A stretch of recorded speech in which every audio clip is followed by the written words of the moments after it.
भूख क्या होती है उन बच्चों से पूछें जो हर रोज 1 किलो आटे के लिए मीलों सफर करते हैं।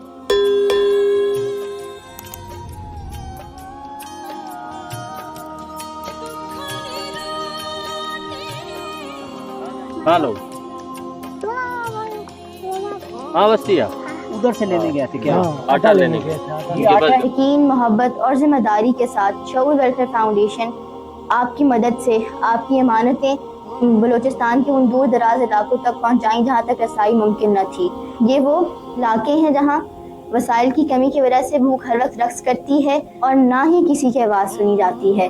आइए इन ऐसे इलाकों में हमारे साथ चलें जहां भूख सिर्फ एक कैफियत नहीं बल्कि लम्हा लम्हा एक जंग। शऊर वेलफेयर फाउंडेशन एक रजिस्टर्ड इदारा पाकिस्तान भर में फलाही मंसूबों के जरिए इंसानियत की खिदमत कर रहा है। सदकात, ज़कात और अतियात के लिए डिस्क्रिप्शन में फॉर्म का लिंक मौजूद है। अतिया करें और खैर बांटें।